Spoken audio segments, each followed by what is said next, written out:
the charts a while. We're dropping beats and rhymes and we're not for mile. From Bitcoin to Ethereum, we're breaking it down in the crypto lounge where the market's ever bound. Crypto Lounge, daily live stream, market analysis, breaking news, it's a dream. We're dropping knowledge, we're dropping bars in the Crypto Lounge where the beats are hard. From NFTs to DeFi, we're keeping it real. We're dropping knowledge, and we're making it feel. From bull to bear, we're always on the grind. In the Crypto Lounge, where the market's never blind. Crypto Lounge, where the Toll Lounge, where the market's never blind. Crypto Lounge, daily live stream, market analysis, breaking news, it's a dream. We're dropping knowledge, we're dropping bars. In the Crypto Lounge, where the beats are hard. We're dropping knowledge, we're dropping rhymes.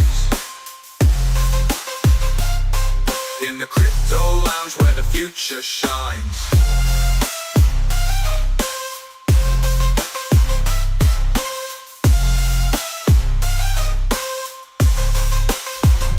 All right. I had to go and grab my phone. I had to go and grab that sucker real quick. Welcome to the show. Hope you guys are doing very well. I don't know what the heck happened here. I gotta make sure everything is going on. All right. So hope everybody's doing good. I had to do some quick relaying to grab the phone. What is up, LMFG? Can you hear me, brother? Are you there? Yeah, man, loud and clear. Nice. So, yeah, I had to grab my phone, man. It got a little weird. I was like, I'm not going to get back there in time. So, one more time for the market. We're going to be talking about it. I think we're good. I think you can hear that sound machine and everything. Guys, we got a lot to talk about. We're going to be talking about the Monad launch as well. Very excited about that. Some news as well, some Solana issues that we got to talk about. A lot of investors are underwater and they're screaming. Did you see that report, LMFG, about the underwater, the supply crunch that's occurring with Solana? Did you get a take on that? I thought that was pretty interesting. A lot of early investors and a lot of people that bought at the top, they're pretty pissed right now. So we're going to be talking about that. Did you ever see that coming down the pipe? Supply crunch for Solana. Very interesting. Well, it could be a good thing, no? Yeah. Apparently, we have some a lot. Here's the headline: Solana supply crunch deepens as 80% of the holders sit underwater, setting the stage for a high stakes reset. So, 79.6% of the SOL supply is underwater. It says Solana plans to a deflationary curb to actually kind of mitigate any issues in market volatility. What's your take on that?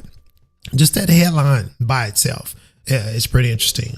Welcome to the show, Dave P. What's going on, brother? Jay, I think I saw JR too there as well.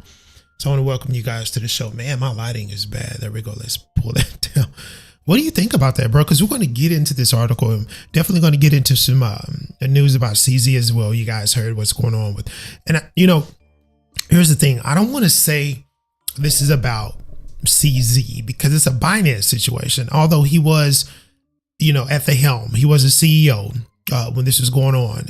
He did go do some time in jail. And that was on an AML situation, but this actual link to the terrorist groups and the moving of monies, and it's a civil suit as well. But LMFG, I don't know if you actually got a little whiff of that as well. I did a video on it. I think it's live now. Actually, it flipped over to live. What's your take on that? I saw what you posted on the video. Is that going to affect Binance US as well with this? What's your take on that, man, as we get into the more news here?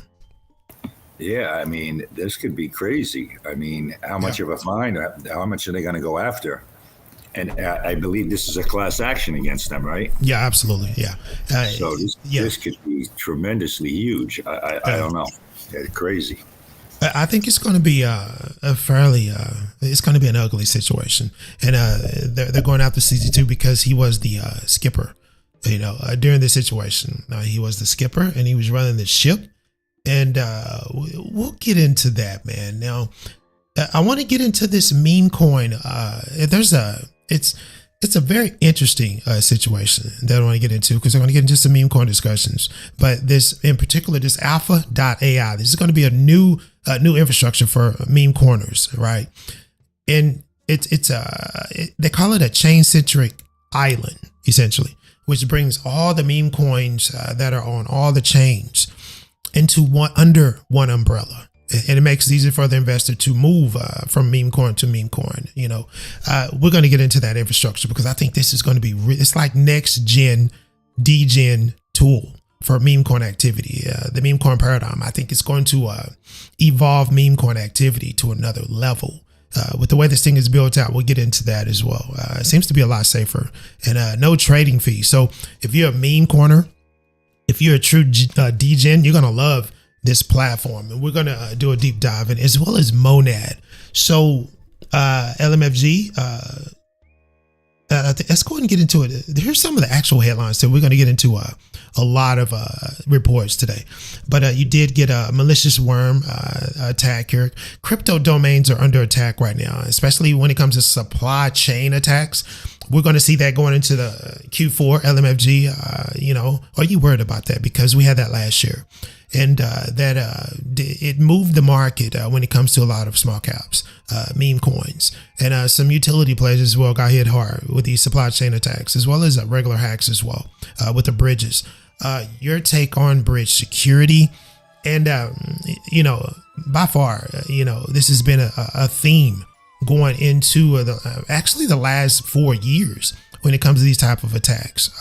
What's your take, man? When it comes to these DApps and these bridges, can they do something internally to prevent this, or is this just part of the deal, man? When it comes to the evolution of the space, we just need to get better. I don't know. It just keeps happening. Right. I'm not understanding exactly how the bridges work because, like right now, I got one of my buddies is stuck. Now it's been there for a couple of days, bridge in Linea. And, I tried to open a ticket with him the whole 9 yards. I don't know. It's weird. Yeah. And the hacking and stuff, it's ugly, man. No, it is. It is. These people got to chill the hell out here. I don't understand, and I don't know how they're getting in there. That's what bugs the hell out of me when you actually hit something. Yeah. Like even just with that little blip with Cardano the other day. Mm-hmm. It did a hard fork and wow. Yeah, I saw that, bro. So are they working on? It's 2 chains right now. The ADA. Yep. You have 2 chains. I don't get that, but it is what it is. I need to look into that. Why they're running on 2 chains, but it's very interesting. Klarna, the buy now pay later. The Klarna, they have a stablecoin now. And I've been telling you guys about this. Every retail outlet is going to deploy a stablecoin. Now, this is part of the genius. I'm tongue tied. This is what's pretty much genius about the Genius Act. If you deploy a stablecoin going into the next 5 to 10 years or and beyond, you're going to have to involve yourself in U.S. treasuries. You're going to have to, it has to be included, right? So this is the genius part of the act. I don't think our country's bonds, the treasuries will have to be searching for buyers anymore because these stablecoins are going to usurp. They're going to actually gobble up a lot of these treasury bonds. So LMFG, I think that was very smart because Klarna is issuing a backed US dollar, US Treasury backed stablecoin. What do you think about that? More ways to get into that. This is a buy now, pay later. We're going to get into the nuances of this as well. But it's going to be Klarna USD is going to be the stablecoin. And you're going to see Walmart. You're going to see Target, your Kroger's. We have Buc-ee's down here. It's a big thing down here in Texas. You're going to see a Buc-ee stablecoin too. What's your take, bro? This is very interesting. Yeah, we discussed this a year ago, right? Yeah. And it's coming, and it's smart for all of them. They're smart because you pay with your stable coin, you get bonuses and your kickbacks and coupons, and it's coming to fruition. It's just still just dragging our feet because of the politicians. I think we're going to get that done. I think they're going to get all that done, bro. I don't know by December, maybe next year, early, Q1 2026. I don't know. We may get it, but you want to know how much money left the market recently? The institution, because everybody's like, institutions sell all the time. Let's go ahead and round it up. $2 billion worth of institutional outflow when it comes to Bitcoin. That's crazy, bro. You would think that the institutions will hold, right? And ETF, a lot of ETF shorts, didn't see that coming. A record number of individuals and investors are shorting ETFs at an alarming rate. So interesting situations. And then we have ETFs. We have Grayscale rolling out that XRP ETF, LMFG, and we have Dogecoin ETF. I don't know why we have a Dogecoin ETF.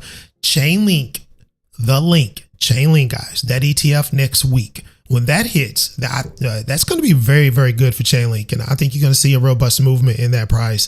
But when it comes to these ETFs rolling, we talked about the altcoin ETF movement going into 2026. I think that's when you're going to see the altcoins start to really roll. And we're talking maybe Q2, Q3. What's your actual prediction on that LMFG? Because we do see Chainlink ETF that's going to roll next week. We see the XRP spot ETFs that are rolling, Solana ETF, HBAR, things of that nature. We're starting to roll into the altcoin ETF rush. What's your take on that, bro? I'm pretty excited about that as we move to the market as well. Yeah, it's a beautiful thing. I mean, this is what's going to give it some stability. It'll chill out on the volatility. Oh, absolutely. Once the money start rolling in there. Absolutely. Dave P says, Bucky's, let's go. My boy Dave, he's a Texan. He knows Bucky. I think Bucky's all over now. I don't think it's just in Texas. I don't know, but they're actually opening them up one right here in Raleigh. Really? Yeah, they're like a year and a half. It takes a couple of years to build one of those places. Where they got like 80 gas pumps. Yeah, like bro. Dude, it's a cult. Bucky's is a cult in Texas. It's a cult movement, and it's crazy. They're pretty nice too. We have the QTs too. So the Bucky's is pretty cool. I'm in logistics. I'm on the road. I'm a trucker, so I see all these different outlets. But Bucky's is pretty cool. We don't have a lot of them in North Texas, but they're all over the place in the other states. So around we got a big state, almost 700 miles across, right? So we got a lot of territory. Elon, he was showing off his Giga Center. Did you see him tweeting about the Giga Center? Saying it was like looking at the space ball ship or whatever. Did you see that? He's very geeked about his Giga Center. No, I didn't. Yeah, it's one of the largest buildings in the world. I mean, this thing is huge, bro. It's like in Central Texas, and it's huge. The dude is he's crazy. JR says Bucky's 20 minutes from me, and they are building another right around the Pensacola, Florida area. Yeah, Bucky's is big, bro. They're going to have a Bucky stablecoin. I guarantee they're going to have a Bucky stablecoin. So let's get to the market. It's not all about Bucky's, guys. Let's get to the market. Now, did you know CoinMarketCap had a 20 index DTF token? Did you know that? I didn't know that at MFG. Neither did I. And I just seen because I seen it was like on top of Bitcoin. Yeah, I just saw it today. So I'm like, what the hell is this? I don't know what the hell this is, bro. It's $186.97. It's down almost 1%, 24-hour period. I think it just popped up today. It's an index token. It's very interesting, bro. I mean, it's in a couple of markets. It's on PancakeSwap. You can get it on MEXC, which I don't recommend MEXC. I'm sorry. When I see MEXC, I get triggered. I don't like that exchange. But anyway, I digress. That was my experience. Bitmart, you can get it on KCEX, whatever the hell that is. GroveX. Is that Grove Coin? I don't know about that. And then obviously decentralized applications. You can get it on that, on the DEX, Uniswap, V3 and V4, Meta, and Uniswap V4. So this was a very interesting pop-up when I saw this. And it's got some pretty decent movement as well. But I don't know what the hell, what do they need this for? I don't know. Bitcoin. Let's go ahead and get into the countdown. Then we'll get into the stories. I want to get into that Solana situation. Then we'll get into some videos as well. I want to get into some Tom Lee video. It was a very crazy video. He went from saying Ethereum is going to go to 7K now to he's saying it's going to go down to like $2,500.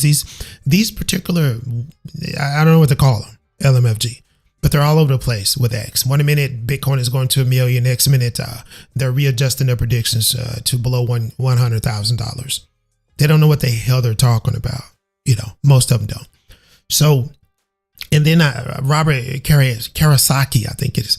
He was saying for years, I'm never selling my Bitcoin. I'm never selling my gold. He's selling every freaking thing. He's selling everything right now. And everybody's on his ass about that as well. So a lot of people, a lot of gurus are doing 360s, right? JR says Bitcoin is in test coin, is a test coin. Dude, I've heard that for so many years. And this is what I was told. And this is when I was mining Bitcoin in the early years, right? There's two Bitcoins. There's BTC and then there's a Bitcoin legacy. I don't know. I was always told that. I don't know. Welcome to the show, Olivia. Trojan horse. Do you think Bitcoin is a Trojan horse, LMFG? You think it's one of those big choice? Yeah, I hope not. God, that would be bad. And I posed this question in one of the videos I did last week. What replaces Bitcoin if it collapses? Obviously, if it does collapse, it's going to implode the entire market. But what replaces it? Is it ETH? Is it XRP? Is it Solana? Is it AVAX? Is it SUI? Monad? I don't know. What is it replaceable? You know, is Bitcoin replaceable if it collapses? I don't know. You know, that's a good question. Where does this market go? Now, a lot of people are like, you're crazy. Bitcoin is not collapsing. What are you talking about? I don't know. I'm not saying it is, but it's $87,000. It did. We seen a big time. We're talking about a $7,400 flip because this thing was really close to $79,000 LMFG. You can see it on the 21st. Massive selling. We'll zoom out a little bit more. You can see the trajectory on this chart. I know you guys see the trajectory. We're consolidating at 87 right now. What's your take, bro, on what actually happened? We talked about it for a week now. It did bounce off of 80K really hard. We'll look at the ETF inflow as well. But when it comes to the institutions, we'll get into that report. Massive selling from institutions. And they were supposed to hold because they are the vast amount of those guys are holding a lot of Bitcoin. Now, Michael Saylor, he's in a bit of a kerfuffle. He's in the hot pot. He's that lobster that doesn't know he's boiling at this point in time, right? What you take, bro? Bitcoin, 87,000. Some say it's healthy. I don't know, bro. Yeah, we're just going to have to see. As long as it can consolidate and stay here and not, go below that 85, then we're good. But yeah, it starts dropping back down towards 80 again. You got to realize we're still in that pretty high fear. So we could have a major sell-off again. Yeah. And I believe that one huge drop, there was an old wallet that dumped like 100,000 Bitcoin all at once. Yeah, it was a lot. It was a lot. That was a very OG wallet. Yeah. Why? Yeah. Mm-hmm. Why do you need that much cash all at once? I mean, I don't know. It's crazy. Well, it is. It's pretty wild what happened. Now, we're going to flip over to a representative Warren Davison, and he's talking about the Bitcoin strategic reserve. We talked about this, right? And we talked about the nuances of it because a lot of people were tweeting, a lot of these weirdos. Oh, it's going to inject trillions of dollars. Bitcoin strategic reserve, it's signed. Here comes trillions of dollars. No, it's not. This is not going to inject anything. Because this reserve is not a buying reserve. It only accepts Bitcoin. And there's a limited vehicles that can actually bring that Bitcoin into this reserve, right? And a lot of it has to be seized. Now, Representative Warren, he has a different perspective here. And I want to get into this report, this actual video here. It's a Fox News video. And he talked about this. In LMFG, we had a discussion about this. Let's get into this because I think this is a very interesting, situation here that we have here with Representative Warren. Let's go and run this back, and I'll get your take on this LMFG once we get to it. Introduced the Bitcoin for America Act, which would allow Americans to pay their federal taxes in Bitcoin. Tell us about this. Well, look, we're talking about affordability. That's just your dollar's been getting crushed. The house that you live in. That's an understatement. LMFG, wouldn't you say? The dollars is being pummeled. Yeah, man. It is being pummeled. It is being absolutely taken advantage of right now. Let's get back into it. Didn't inherently get more valuable. The money that you measure it in got worth less. And gold is another indicator. One of the best performers in the past year or 2 years has been gold. And that's just one of the worst performers has been the dollar. So a lot of people hold other assets. Bitcoin's been one of the big rises over the last 10 years for sure. And you can pay your taxes in Bitcoin and avoid capital gains on that. But the president created a strategic Bitcoin reserve how do you fund it? Well, having one control point, the treasurer, Secretary of Treasury, control it makes sense. But you can fund it with no government spending just by collecting Bitcoin as payments for taxes. So that's what the Bitcoin for America Act does. Okay, so we have another vehicle that has been instituted, and this is what the act was for. This is what was signed in. Now, LMFG, we talked about how, by the way, look at gold, LMFG. Look at what gold is doing. Almost $4,200. All right, that tells me a lot about the strength of the dollar, but I digress. I digress. So let's go ahead and get back to Bitcoin here. Now, the reason why I actually wanted to talk about that is because as we look at Bitcoin, the funding of the strategic reserve, first of all, it's not going to inject trillions of dollars into the market. That's not what it's about, the reserves. Now, the way this reserve is funded is by seized, Bitcoin and things of that nature. The DOJ, what's already in Treasury that was secure, that was locked up. Now, here's another vehicle that can bring more Bitcoin into the reserve. I think it's genius here because now the taxes that are going to be paid with Bitcoin is going to be funneled into this reserve. So you do have a way of entry because the seized Bitcoin, that is a slow way of building a reserve. What's your take on this, bro? I think you add this particular vehicle, the Bitcoin, the taxes being paid to Bitcoin and that funneling into the, and that's going to be a slow trickle. Maybe not. I don't know. But what you take, that's another way of getting money into their reserve, along with the seizing of crypto when it comes to DOJ. Yeah, I know. I've seen. I didn't know that. Did they pass that already? Yep. Yeah. Right. So, and I believe he wants to do it where if you're paying with that, you're not going to pay capital gains tax on it. Absolutely. Yeah. So I don't know. We'll see how many people pay their taxes in Bitcoin. I got a feeling there's going to be a lot. I think there's a lot of people out there that, they were either mining this stuff or they were buying it when it was at $5,000, $10,000 and still holding it. By all means, I would pay my taxes with Bitcoin then if I can. No, no doubt. I think it's so easy for us. But you know what? There's a lot of people who pay their taxes. They don't understand Bitcoin. They don't understand how to actually convert into Bitcoin. They don't understand how to use these wallets and things of that nature. So again, there's that educational gap that needs to be, bridged. You know what I mean? At the same time, though, those tax monies are used for, the government. Mm-hmm. Now that's not going to be cash to them anymore if they're going to just put this in a reserve. So they're not going to have that income. Yeah, you're right. It's going to be a little different. Yeah. They're going to start selling Bitcoin. I mean, the government, would they start selling it? Because they're going to be bringing all this tax money, but it leaves a void. Yeah. No, you're right. Yeah, there's a lot that needs to be, as far as clarity with that, because we want, at the end of the day, I believe that the government wants everybody to be using Bitcoin. Now, Bitcoin is slow. The way this Bitcoin moves through the pipeline is very slow. So I don't know. I don't know how this is going to work out when it comes to paying taxes. They're going to, it could be a major doo-doo show, bro. If we don't speed Bitcoin, I don't know, bro. I was doing some transactions last night and it took forever. So I don't know. I don't know about you, brother. What you take? Do we see remedies coming soon? I would hope so, right? There are other options. I don't even want to speak on the Lightning Network. It's a mess, but I love Litecoin as an alternative payment. But I don't know what those guys are really doing.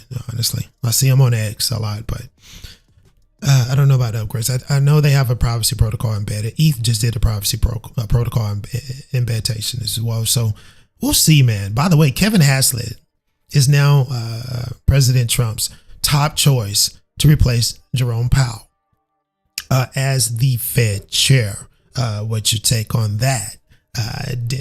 Are you surprised by that? I'm not. No, not at all. I just seen that too the other day, I think. I'm not too shocked about that. We'll see. Yeah, absolutely. So I wonder if Powell is just going to walk away because he's still got another year or two on his contract, so he could still sit on the board. Yep, that's a good point. I wonder what he's going to do.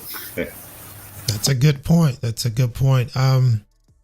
I will tell you this is very interesting. What we have, JR says they're going to have to fork it in order to make it available for everyone. I believe so too. I think that's what they're going to do too, JR.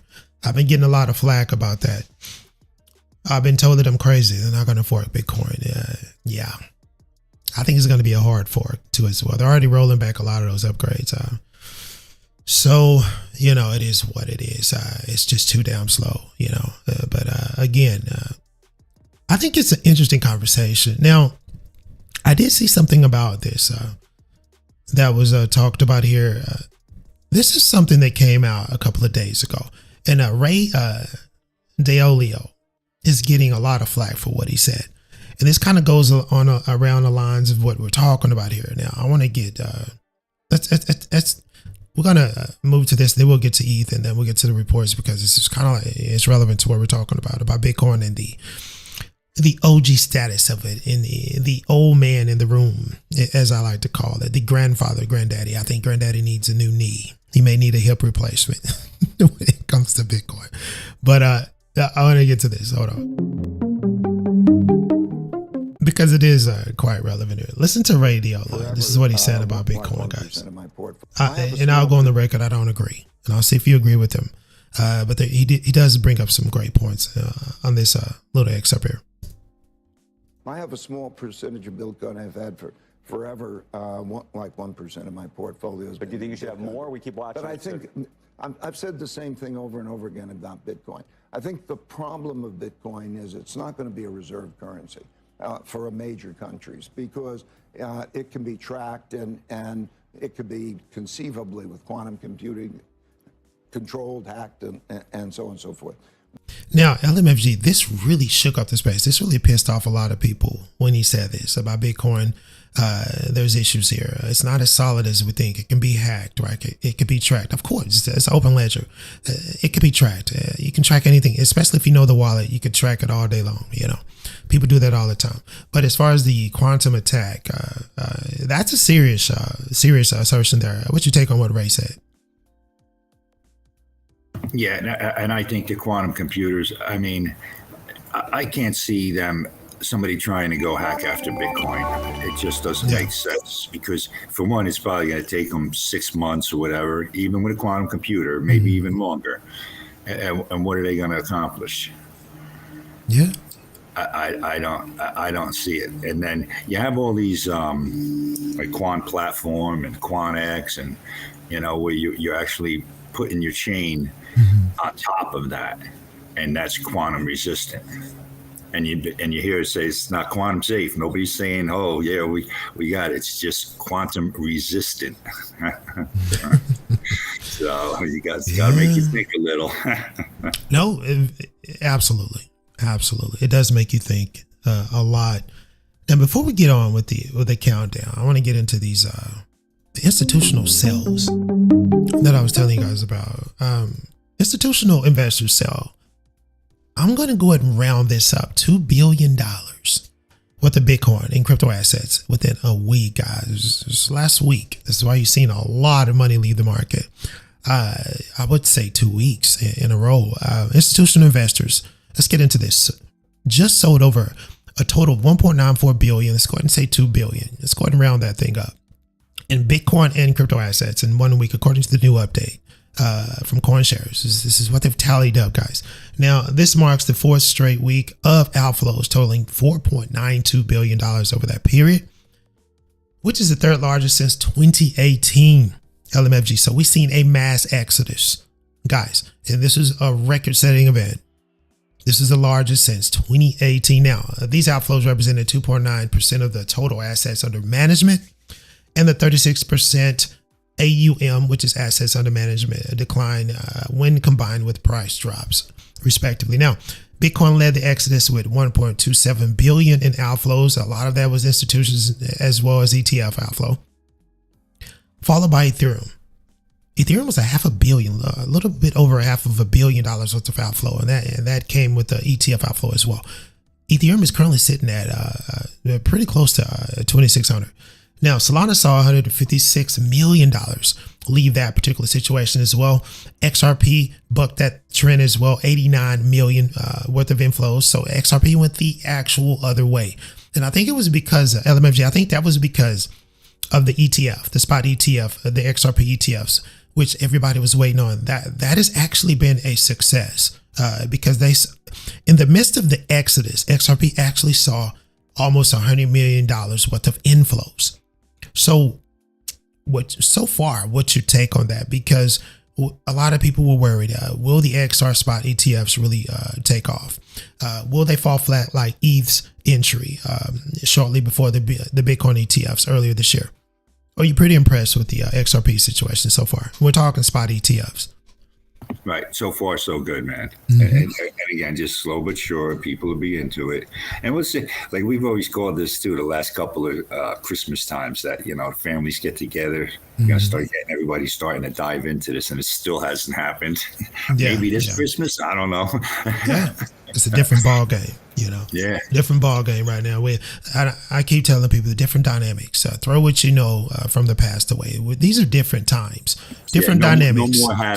No more having bounces Absolutely. like we've seen. No, 4-year cycle's dead. We're going into new paradigm here. These ETFs, a lot of this institutional inflow, a lot of the real world usage is about to hit this space. And where we go, I think we go up.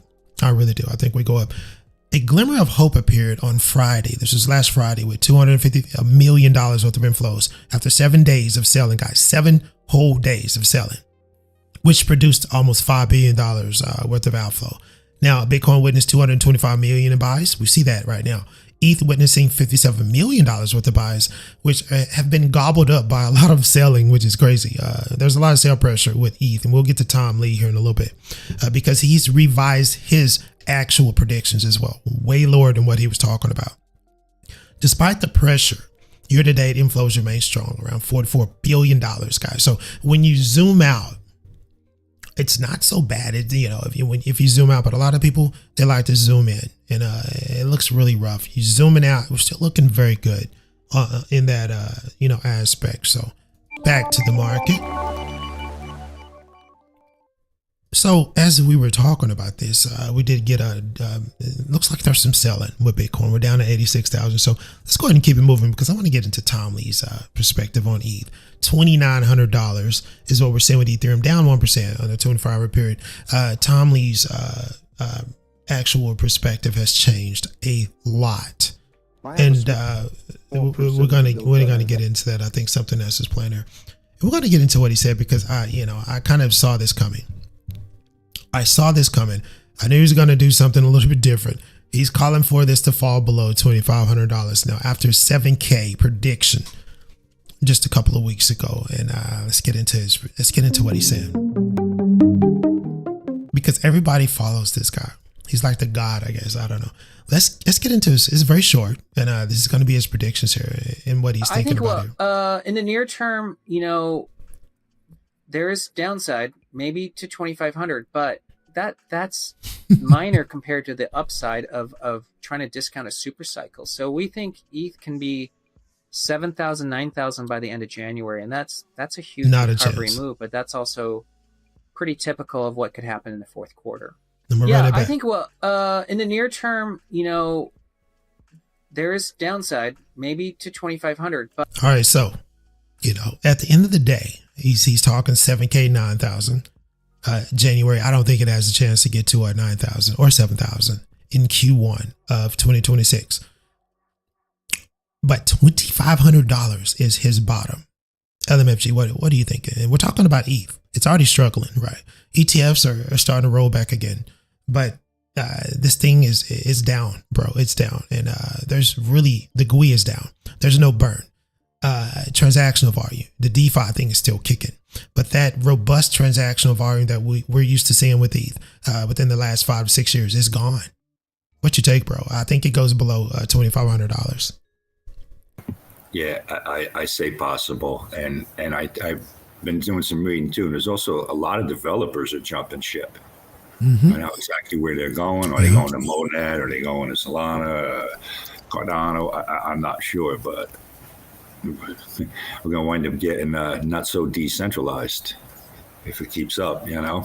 Yeah, that's, that is a whole nother video because DeFi versus CeFi, That's another can centralization. of worms there. Oh man, those worms are jiggling all over the place, brother. They're bouncing all over the place. I have to tell you, that DeFi has changed, guys.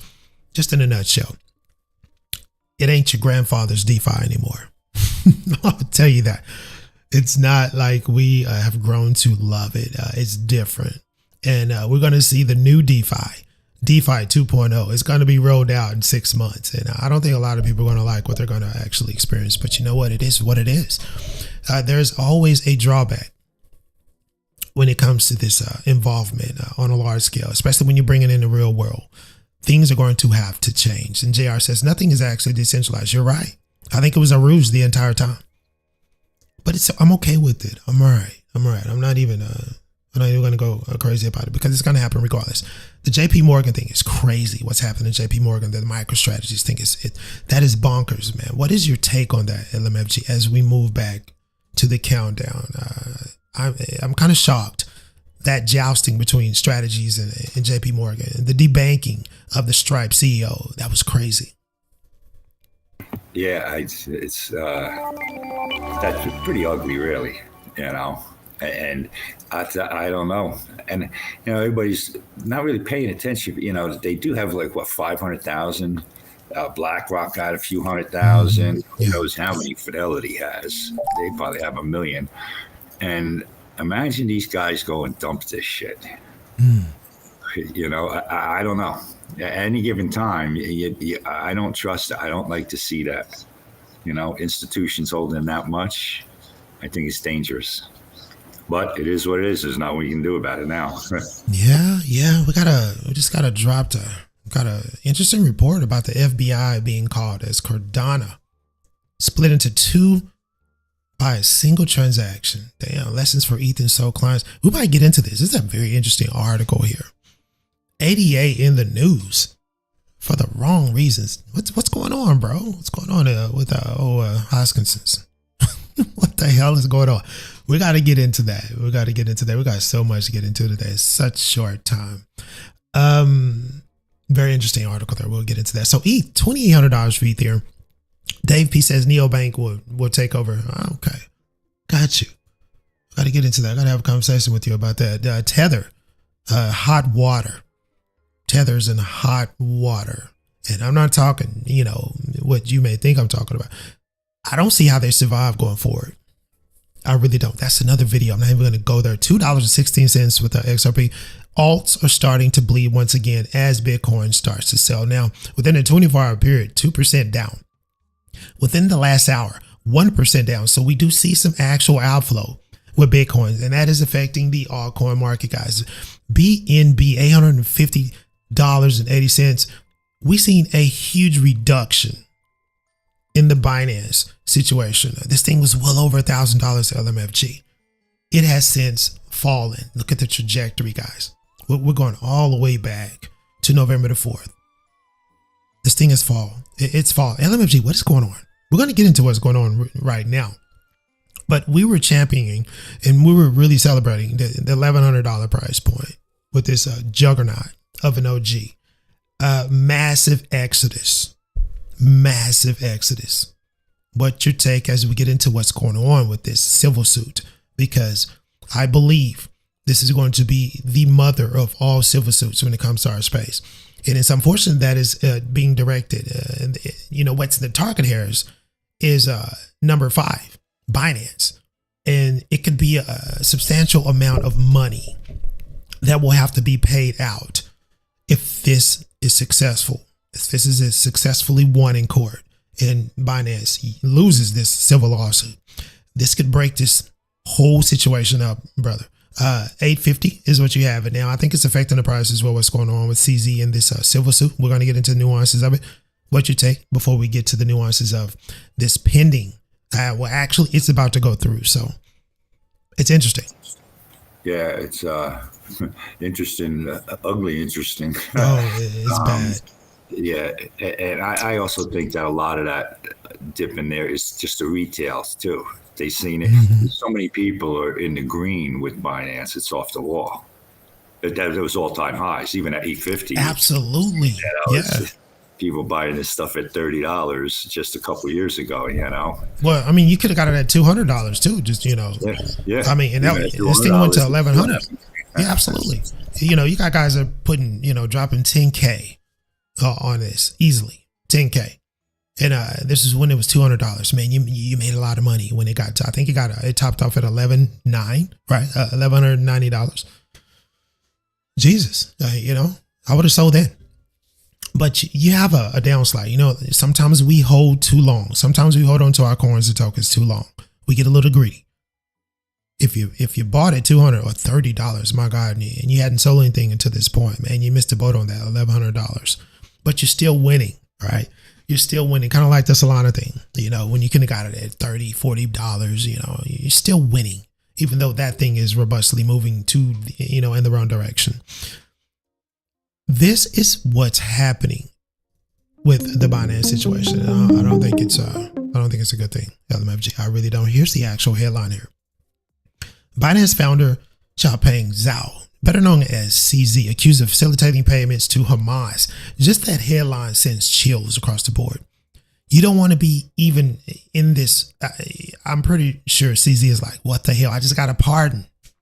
By the way, this is not a criminal suit, so he doesn't have to worry about that. By the way, the market has turned unbelievably bearish within the last 30 minutes.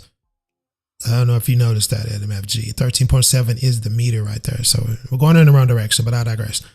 Crypto tycoon pardoned by Donald Trump faces. By the way, he says he hasn't met Donald. Actually, we're going to be looking at an excerpt of a Fox News interview that had CZ. And he's basically explaining his relationship with the Trump family. And it's kind of a little different than what Trump said, but we'll probably get to that in a little bit. Crypto tycoon pardoned by Donald Trump faces U.S. court complaint from families of victims of October 7th attack. We're going to get into the nuances of this. LMFG, just that headline alone is causing a lot of selling. Just that alone. And it's across the board, not just the Financial Times. I'm seeing this on a lot of publications, even locally, which is crazy. What's your take as we get into this, man? Yeah, and then I really do believe that the Democrats are really going to run with this big time. Oh, and so yeah. You're going to see this on the news, Absolutely. all over, like you just said, it's all over the place. It's crazy because this could be, who knows? I mean, if you're talking kids and all that class action suit like that, you'd be talking hundreds of billions of dollars. Exactly. If they were going to win, if Binance loses it, who knows how the fine can be? Yeah. Each kid is worth what, $5-8 million? Easily, probably more than that because of the nature of it. Yeah, this is horrible. It really is. Welcome to the show, Benji. I see you, brother. This is bad. This is bad, guys. And a lot of people were thinking this was fake. This is not fake. This is actually, this is a 248 page document that you can actually download the complaint. This is very real. There's nothing fake about this. And this is bad because this guy just got a pardon. I'm pretty sure he didn't see this coming. Maybe he did. Maybe he knew it was coming. You asked a pretty good question, and I still haven't gotten an answer. Binance US, will that be affected? I'm going to go ahead and say yeah. I'm going to go ahead and say yeah. They're going after a lot of money. Now, it's an undisclosed amount. But let's go ahead and get into nuances. Now, the Financial Times reports, and guys, it's just not this publication. There's a lot of people reporting on this. All right. If we're going to go back in time, we're going to look at an interview too. Not this interview is pretty fresh. And CZ actually went on Fox News, which is crazy. I never seen him on Fox News. And he said some things that were pretty interesting about what's going on there as well. Now, let's get into these bullet points. Now, the Financial Times reports that Binance founder CZ, better known as the Xiaopeng Zhao, recently pardoned by Donald Trump, has been hit with a new United States federal lawsuit alleging the crypto exchange facilitated millions of dollars in payments to Hamas. And there are other terrorist organizations that are actually in this complaint. It's just not Hamas. Hamas is the buzzword, but there are more. There are a lot more. This is just the icing on the cake here. And this was since October the 7th, 2023 attack of that particular situation. Now, the families of the October 7th victims alleged Binance knowingly, here it is. Here is the butter. Knowingly provided substantial assistance, providing financial tools to groups like Hamas, and here's the other ones, Hezbollah, Iran's Revolutionary Guards, and Palestinian Islamic Jihads, helping them move and conceal funds, LMFG. That's a big one, bro. That is massive. Not good, right? Not good at all. Now, the suit also claims more than $50 million in transactions linked to these groups were facilitated on Binance since October 7, 2023. This is all on chain, guys. It's not hyperbole. This is not something that's made up. This is actually, this is on chain activity. So this is what I love about blockchain, LMFG. Blockchain strikes again, man. This is what I love about blockchain, transparency. Now, a lot of this information has been subpoenaed as well. Now, here we go. And it also alleges wallets, which was run by Binance itself. Here's the kicker. Wallets that were ran by Binance itself sent $300 million before the 7th and more than $115 million after the attack. This is heavy, LMFG. Are you getting the best lawyers you can possibly get if you're Binance? Oh, big time. They got to be scrambling. They got to be scrambling right now. And that's something I don't get it. I guess we got to wait till we see the documentation and all that, because Binance wallet itself sent it to these groups. If that's true, and there's your nail in the coffin. They lose. Yeah, this is bad. This is bad. Oh yeah, and I want to get to this. No, let's not move that. I don't want to. Let's not go there too quick. Go back to this, because here's the actual interview that I found, and I'm gonna let's go ahead and move to I'm gonna move to the actual Chow, the CZ. There he goes. I missed this actual interview. We're gonna look at just a little bit of it, and he talks about the pardon. He talks about Trump and the Trump family, and it's a little different than what Trump told us. Let's get into this. CEO of Binance, Changpeng Zhao. Mr. Zhao, thank you for being here. Thank you for having me, Brad. Were you surprised by this pardon? A little bit. You never know if it's going to happen or when it's going to happen. So I was a little bit surprised. The president said, I don't believe that. I don't believe that. I'm pretty sure he knew he was going to get a pardon. He had a lot to do with World Liberty Finance. They provided the actual foundation for that. So, it's not like he didn't know Trump or the Trump family, but that's just my opinion. Allegedly, I'll just say that. We got to be safe with that. Didn't he put $2 billion into the USD one? Absolutely. He collateralized it. Right. You know what I mean? He's the foundation of it. So how do you not know that you're going to get a pardon? You paid for it. Said he didn't know you. Did you know him? I think I read that comment. I think what he meant is he doesn't know me personally. We have never met. We have never talked. So I think he refers to me as the crypto guy in one of the first interviews he did after the pardon. So I think that's to the extent we know each other. And so you have met him? No, I have not met him, and I would love to. It would be a great honor for me. And what about his sons, who are in the crypto business? I met with Eric Trump once at the Bitcoin MENA conference in Abu Dhabi.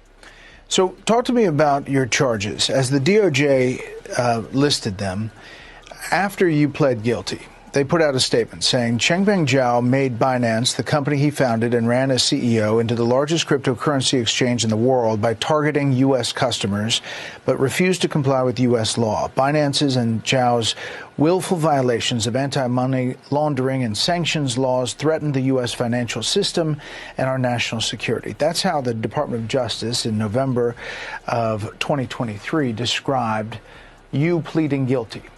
Why did you plead guilty? Okay, before we get to that, you remember when Elizabeth Warren and CZ got into a little sparring match on X? You remember that, LMFG? Remember that? They got into a little fight. Yeah. He basically said that she was a liar and that what she posted, which came straight from court documents, it was a lie. Remember that? And then he threatened to sue her. Listen to his response here on his charges, because I got to tell you, bro, I don't understand why he's trying to deflect this. It is what it is, bro. You know, you got charged with it. You pled guilty. It is what it is. Why try to recreate, you know, the past? Try to cherry coat it. Here we go. I think it's the best way to confront the problem and solve it head on. Yeah, so I flew to the United States voluntarily from a non-extradition country and dealt with the issues. And so do you deny what they allege here and what puts you behind bars? No, I do not. I do not have anything to debate on the charges. I do not have anything to debate on the plea. That's the last chapter of my book. I'm very happy to be pardoned by President Trump, and I'm ready to move forward. Okay, so he says he doesn't care about it, but he spent 2 weeks sparring with Elizabeth Warren and threatened to sue her and basically said she was a liar. I don't understand. It's weird. The whole thing with this is really weird, the dynamics of it. And then you bring on the civil case, which is a civil case. It's not a criminal situation, right? Here comes that affecting the bottom line when it comes to the Binance price here, you know. And among that, you have Bitcoin, which is causing a lot of altcoins to bleed as well. And then you have ETF outflow. You have fear. Right. We're looking at a bearish meter of 13.7. That's the rating. So there's fear in the market. So you combine all of that and then the civil case, which is going to blow up this situation. Do we go back to $200 just on the basis of fear of what may happen if this civil case is won by the plaintiffs, LMFG? Are we seeing the beginnings of the end of Binance is what I'm saying here? Yeah, like I said, it would be, if they lose, this would be such a huge fine. I don't know how it would work. You know, I don't know how they would survive. Would they just liquidate everything, or, you know, payments over 20 years and try to hang in there? And I'm not sure, but I could only imagine. I don't know the number, but I'm sure Binance has a lot of cash. Just like Coinbase, absolutely, they got a lot of money. They're swimming in the dough, that's for sure. Yeah, and they're probably swimming in Bitcoin, Ethereum, Solana, Cardano. They got tons of coins. Yeah, you know what, man? I don't listen. You were talking about the actual totals and what may happen here if this lawsuit is lost. Hundreds of billions of dollars in monies that will have to be paid. Probably more than that. Will they be able to function after all those billions of dollars? You know, that mass exodus of cash. Are they pushing? I don't know, bro. This could be catastrophic for the bottom line. And that's a lot of money. We're looking at a huge payout, probably a record payout when it comes to civil lawsuits, if this is won by the plaintiff. So obviously everybody's going to be following this, and we'll move on, because we can go all day on this and how it's going to affect the situation. But and Lounge, most likely this will take a year or two to get through the courts. Yeah, absolutely. Be overnight. You know, the lawyers are going to be making some big money. No, absolutely. Now it's going to be some breaking. We got to get to this breaking news too. Oh my Lord.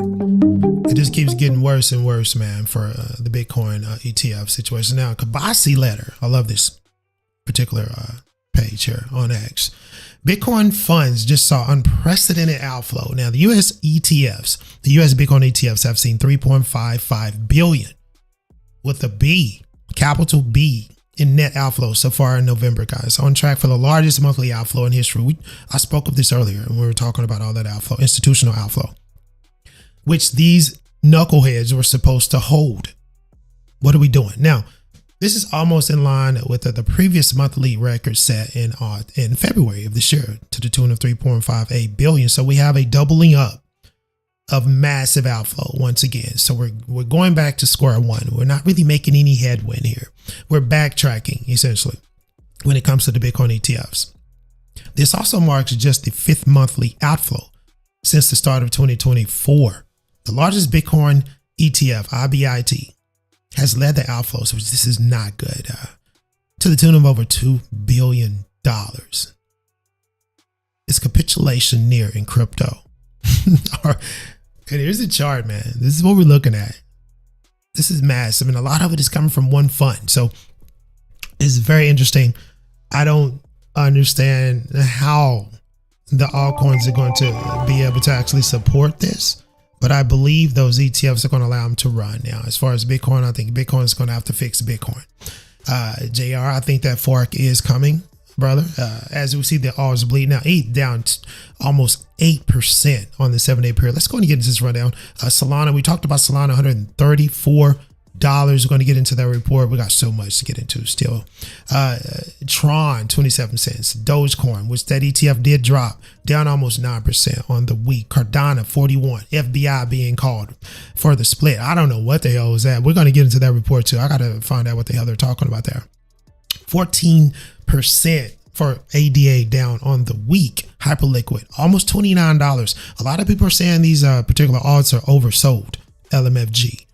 So these are buying opportunities because we're going to go up. I could tell you this. I can attest for this. Hyperliquid, that is immensely oversold, big time, down almost 20%. That's $100 coin easily. Token, I'm sorry. Bitcoin Cash, $517, down 2%. Chainlink, which will have an ETF launch next week, down almost 9%, 1%, almost 2% in a 24-hour period. So these alts are starting to dump once again, along with Bitcoin. But I am loving the Chainlink play right here at $12 because that ETF is going to drop next week.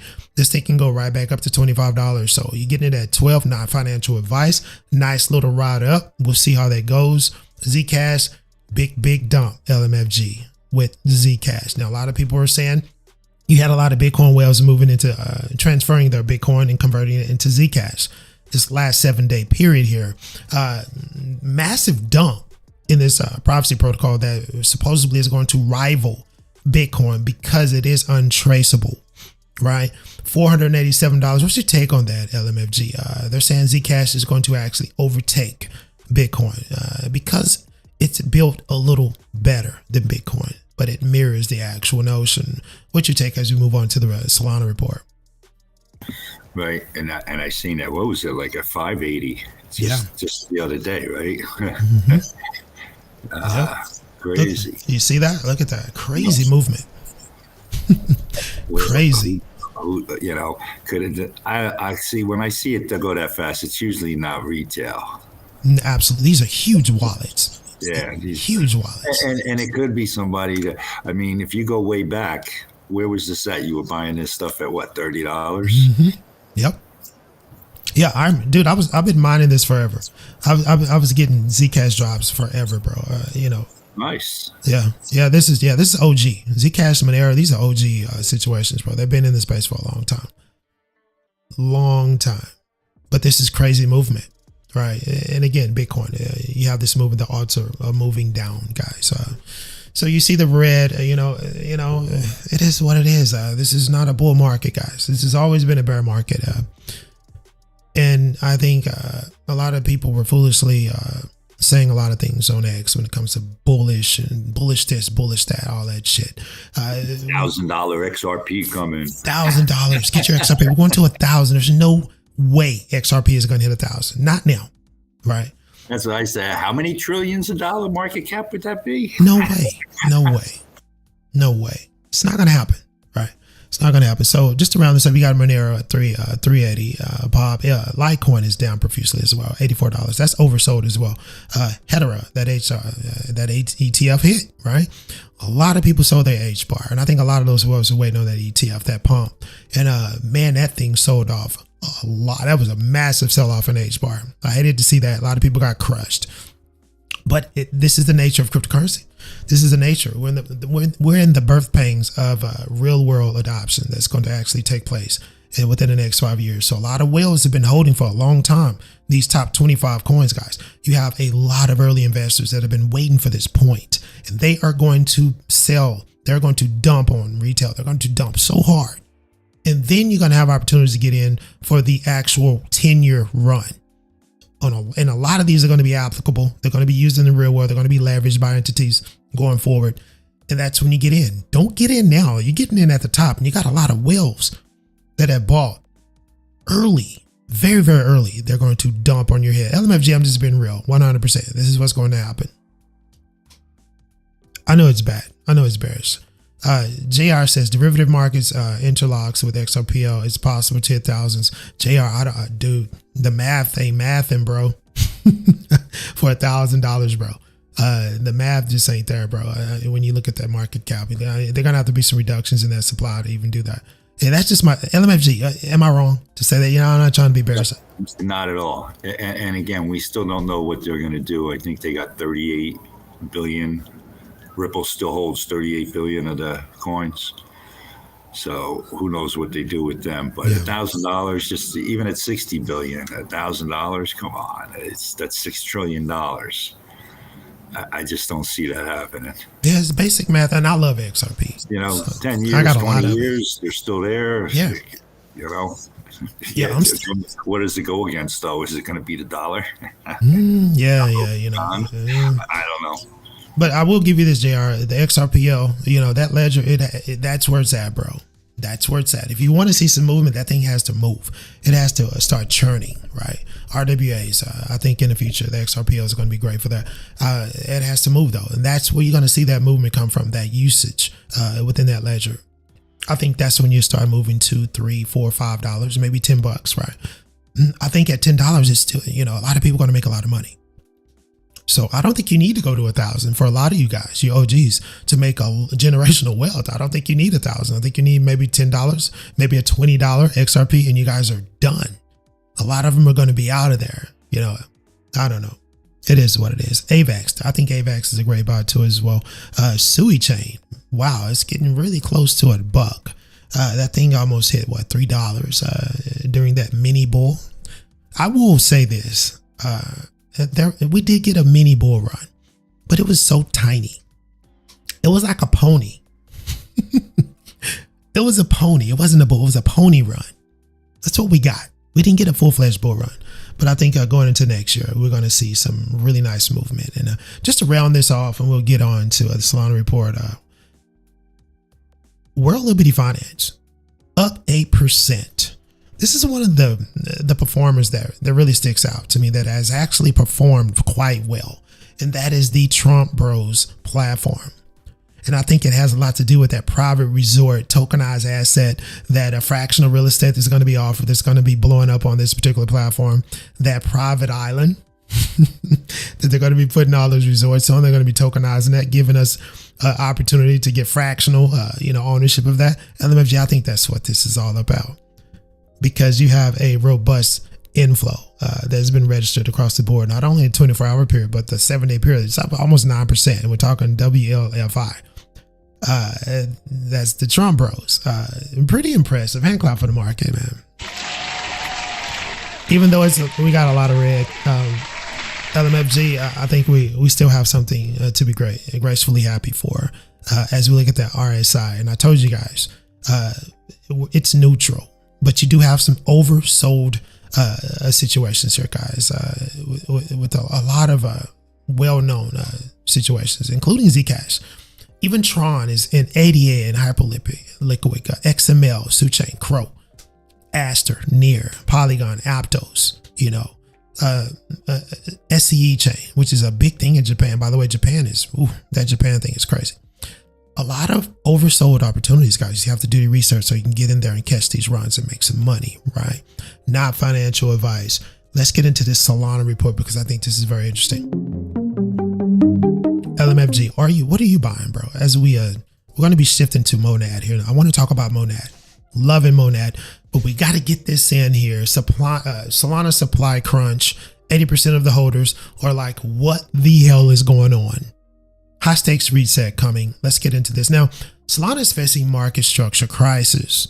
And LMFG, you said earlier, this is a good thing now. It's being taken as a crisis, my friend. As the vast majority of its investors are underwater, this comes at a time when the blockchain is successfully courted by Wall Street through spot exchange traded funds, ETFs, and is enjoying significant market momentum. Now, however, the Sol native token is buckling, LMFG, guys, under a sustained sell-off that has left it facing 32% monthly drawdown and a broader risk-off environment. Let's run this back.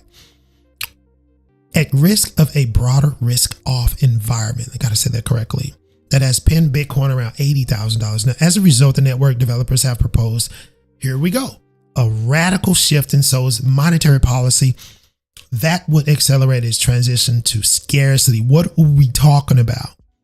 Are we about to get a cut in that supply? LMFG, that's what that sounds like to me. How do you take that?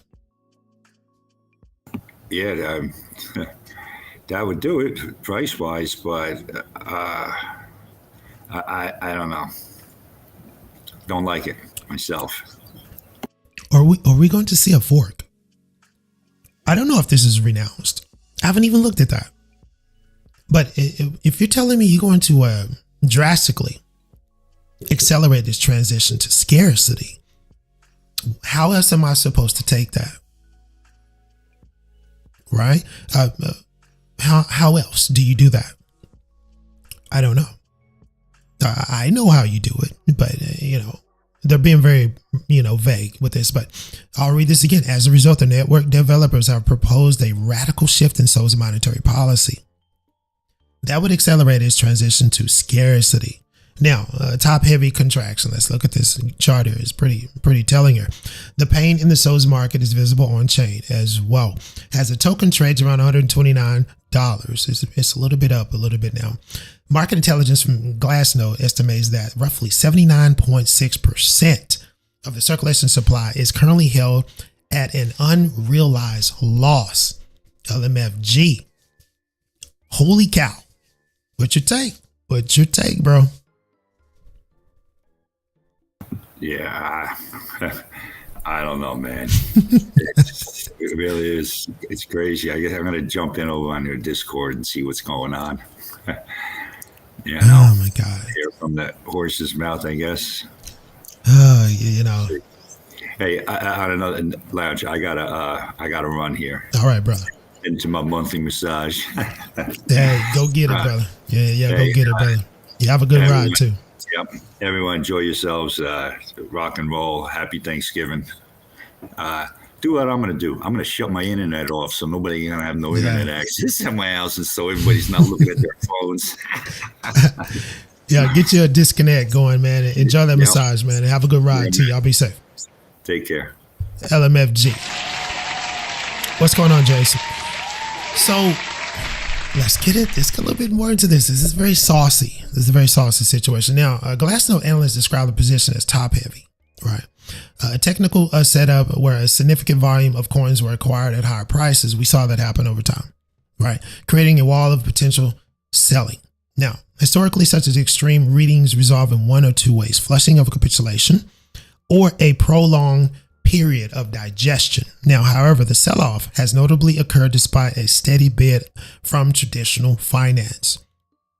Very interesting. Now, since their launch roughly a month ago, US spot Solana ETFs have absorbed, this is what the ETFs are doing for actual Bitcoin as well. They have absorbed approximately $510 million worth of cumulative net inflows, with the total net assets swelling at around 719 million. This is according to the data, right? So here's the proposal. Here is the proposal that is coming from the Seoul devs to kind of fix this issue with this supply coins, with this underpinning of the investors, which they're very, very upset. Underwater. Now, against the backdrop, the Solana network contributors introduced a new proposal. It's called SMD-0411. Just in case you want to check this out, this is real. This was introduced this month on the 21st. Now, this proposal aims to address the sell side pressure directly. This is kind of interesting, guys. And we're talking Solana. The authors characterize the current emissions schedule as a leaking bucket, unquote, that perpetually dilutes holders. Very interesting. Now, currently Solana inflation rate is around 15% annually. Yikes. The new parameters would double that rate of disinflation to around negative 30% per year, while the terminal inflation floor remains unchanged at around 1.5%. The network would reach that milestone by early 2029, roughly 3 years from now or sooner than the previous projections of 2032. So they're moving it up. They're expediting this whole situation. Now, the move is designed as a single parameter tweak rather than a complex mechanism would be a broader change. Simplicity intended to soothe governance concerns and institutional risk departments. However, the economics The economical implications are very substantial. Let's continue. I know this is a little technical, but this is what's about to happen to Solana. According to baseline model, supply shock. Let's get into that bullet point. The change would reduce cumulative issuances over the next 6 years by 23.3 million. So at a current market price, this removes approximately 2.9 billion in potential sell pressure. So this is a control implementation. This is a control module to reduce sell pressure. It's very interesting what they're doing. Terminal supply. By the end of the 6-year window, total supply would sit near 699.2 million, so compared to the 721.5 million under the actual status quo. So very interesting. Now, the risk-free rate, these percentages, well, this is just getting too technical. In a nutshell, guys, they're trying to fix what's going on. There's some risk involved too as well when it comes to the validators, the security of the network, slashing inflations. That basically cuts revenue for the validators, right? The validators are not going to be happy about this because of the revenue cut. Now, however, the proposal assumes a roughly 6-month activation lag. So there's going to be a 6-month buffer coinciding with the actual rollout of the consensus upgrade. So there are big changes that are going to be coming to Solana, right? So I just want to get into that because I think this is proactive behavior. I like it. If I'm a validator, I don't like it. I hate it. So you're going to have a 6-month buffer. You know, if you want to stick around, you can. If not, but I think this is proactive behavior. I think this is the way this is how devs are supposed to react to these type of things. You know, we'll see how this goes. We'll see how this actually goes. Now, I want to get to this Clonera, the buy now, pay later situation. We have a stable coin that's going to be coming here. This is interesting. Now, I don't know if you guys caught this, but Clonera, how do you pronounce this? Klarna, whatever. Buy now, pay later. A huge dumpster fire. You got people that are so underwater with this situation. Their credit is being wrecked by this because it's going to be a reportable situation going forward.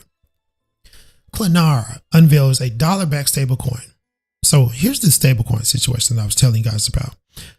The buy now, pay later firm Klarna, however the hell you pronounce that, is testing its first stablecoin, Clonera USD, marking a pivot from the actual company CEOs once criticizing crypto profusely. Now, the CEO is like not crypto friendly at all, but they're capitulating. They're actually surrendering to the notion we need a stable coin. This is just an easier way to get another field of our more exposure to more people. This is a way to get it because there's a lot of money in the crypto space. So I don't know if they're going to be introducing a decentralized application as well. This is very interesting. Will there be a Clonera D app as well? Will they be leveraging some technology landing on your favorite blockchain or ecosystem? This is very interesting. Will we have this buy now, pay later, a marketplace on D apps as well? This is how this can snowball. Now, the crypto asset is designed to be pegged to the dollar, obviously, and they're going to be buying treasuries as well. This is how this rolls off. Now, the Tempo blockchain is going to be actually where this is going to land. Now, a new blockchain from Stripe, which the Stripe CEO was debanked recently, which adds a little element to this as well. Now, this is going to be on the Tempo, which is a non-investable blockchain. This is going to be a private permission L1 that they're going to be putting this stablecoin on, which is very interesting because a lot of the fees are going to be made by this non-investable blockchain, which is Tempo, which comes from the Stripe paradigm. Now, with 114 million customers and over 112 billion annually grossed when it comes to merchandise volume, the Swedish-based firm has positioned itself to disrupt global payments. Here's an actual quote from the CEO of Klarna when it comes to this crypto stuff. And by the way, this guy is not friendly to crypto. He criticized crypto for years. He's turned the page, kind of like Trump did with the Bitcoin situation. Here's a quote from the CEO. Crypto is finally at a stage where it is fast, low cost, secure, and built for scale. This is the beginning of Klarna and crypto. And I'm excited to work with Stripe and Tempo to continue shape to continue to shape the future of payments, unquote. So this move comes as a stablecoin transactional hit. And we're talking transactional rate for stablecoins, $27 trillion this year. That's crazy. Now, when I first came into this space, I never thought the stablecoins would even be this close to the trillions of dollars. But they're getting close to $30 trillion in transactional rate. This is crazy. And the adoption that's coming, the real world adoption that's coming to cryptocurrency is going to be pretty phenomenal. So for you devs that are building blockchains, building these infrastructures, this is where it's at. This is where you need your volume from outfits like this. Now, I don't like Klarna. I think it's putting a lot of people into debt, generational debt. But it is what it is. Hand clap for the mark, hand clap for the space, you know? We're getting that real world involvement. And that's what we want, regardless of the actual fallout. I guess that's what we want. I know, but it's good for the stablecoin activity. And that just snowballs into more exposure for the space and for the tech, things of that nature. So with that, we got to get into this giveaway because I'm going long. We're going to 15 minutes past the hour. So we're going to get out of here. We're going to conclude the show with the giveaway. Now, I hope you guys enjoyed the video. That was a little bit about what's going on with Binance. And all you have to do is interact with those member only videos, guys. Exclusive for the loungers is what I do here. This is a lounger giveaway. This is a member giveaway. Become a member, interact with the videos. That's how you get on this wheel. I take your interaction and I put your name on the wheel. And we have a pretty good sized wheel today. We're going to be giving away some soul. And I'm going to get 3 winners off this wheel. And I got to go back and double check just to make sure that we have everybody on this particular wheel, because I don't want to miss anybody on this particular situation.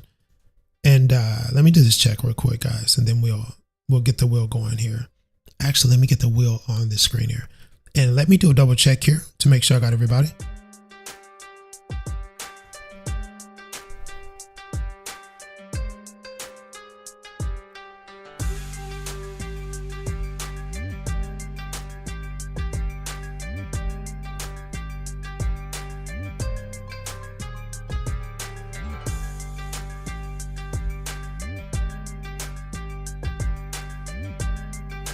All right, I think we're good. Oh, I need to get Molina on in Santa Meta. And I believe we'll be straight. We're gonna shut it off after that. So I got 2 I gotta get on there, and then we'll get this hold on, I got 3, so I need 3. And then we'll get the drawing going. That's what I'm trying to get out of my mouth here. Give me a sec, guys. I gotta populate some more members on the wheel. I don't want to miss anybody. That would be unacceptable. All right, let's give it a quick reload and we're going to get it going. So we have a full wheel here, and let's go. We're going to get 3 winners today, and then we'll get out of here. I wanted to get into the monad situation, but I don't have time. I went kind of long. And it looks like Logan G910 is going to be the first winner. Yeah, so we got him. Logan G910, great win. Let's go ahead and get 2 more.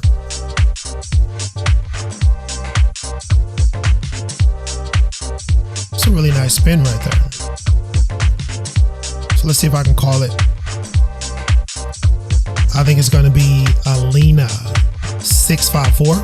The Wanderer, you're coming back up again. It's a real close one. So we got Alina 654. So it's going to be Alina 654 is going to be the number 2. Let's get a number 3.